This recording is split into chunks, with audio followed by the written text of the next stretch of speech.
안녕하십니까, 한방눈성형외과 원장 고한웅입니다. 이번 시간에 말씀드리고자 하는 내용은 눈 성형 후에 생길 수 있는 안과 증상 몇 가지에 대해서 말씀드리고자 합니다.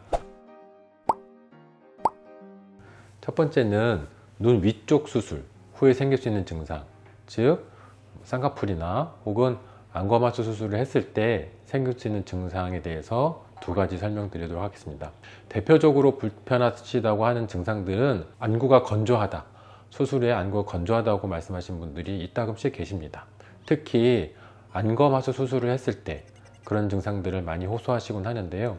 안검하수, 즉 눈뜬 힘이 좋아지면 평소보다 눈동자가 노출되는 부분이 많아지기 때문에 조금 더 눈물량이 증발하는 게 조금 더 늘어날 수 있겠죠. 그래서 조금 더 안구가 건조해서 불편하다고 생각하실 수 있습니다. 그런 경우에는 인공 눈물을 쓰시면 훨씬 더 도움이 받을 수 있는데, 대부분은 한 짧게는 1, 2주, 길게는 3주, 조금 더 길게 하는 경우도 있지만 그 이내에 건조한 증상들은 대부분 없어진다고 말씀하시는데요.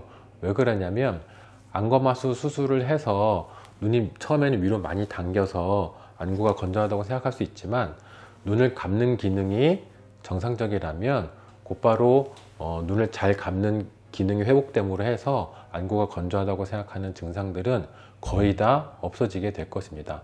간혹 심한 안검하수 수술로 토한, 즉 눈이 잘 안 감기는 증상이 몇 달 동안 지속되는 경우가 있을 수 있긴 하지만, 그렇다 하더라도 대부분은 수개월 후에 그 증상들이 돌아옵니다. 다만 중요한 거는 안검하수 수술의 내용도 중요하지만 수술 중에 눈을 감는 근육의 기능을 잘 보존하는 것이 중요한데요. 즉 눈을 뜨게 하는 안검하수 수술도 중요하지만 눈을 감는 근육을 잘 보존해서 수술한다면 안구 건조증은 충분히 예방하거나 혹은 증상을 최대한 빨리 회복시킬 수 있다고 생각합니다.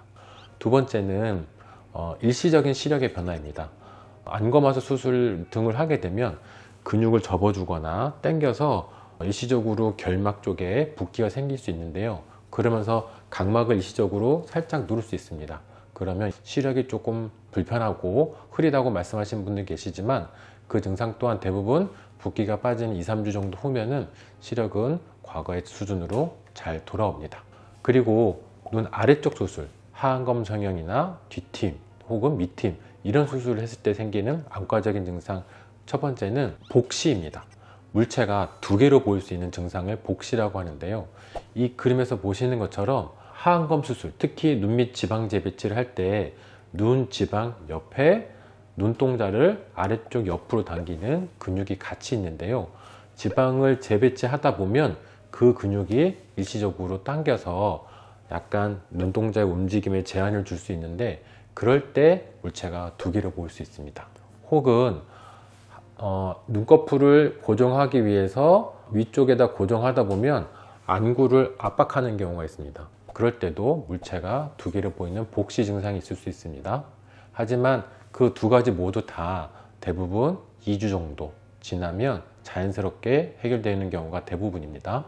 하지만 2주 이상 지속되는 복시 증상이 있다면 안과적인 검진을 한번 받아볼 필요가 있고, 수술적인 원인이라고 한다면 그 부분에 대해서 조기에 교정하는 게 좋을 수도 있습니다. 또 두 번째, 밑에 생길 수 있는 증상은 결막 부종입니다. 옆에 보시는 그림처럼 눈동자 옆에 결막, 즉 붉은 살들이 너무 부어서 풍선처럼 부풀어 오는 경우가 있습니다. 그럴 때는 대부분 한 2주 혹은 3주 정도 지나면 결막 부종은 자연스럽게 없어지지만, 한 2개월, 3개월 장기적으로 지속되는 경우에는 그 부어있는 결막 조직의 일부를 조금 열어서 부어있는 물기를 빼주거나 할 수 있습니다. 결막 부종은 수술 중에 어느 정도 예방할 수 있는데요. 의사들이 뒤팀 혹은 하안검 고정을 할 때 고정하는 부분을 잘 막내 준 다음 고정한다면 결막 부종은 어느 정도 예방할 수 있습니다. 오늘은 눈 성형 수술 후에 생길 수 있는 안과 증상 몇 가지에 대해서 알아보았습니다.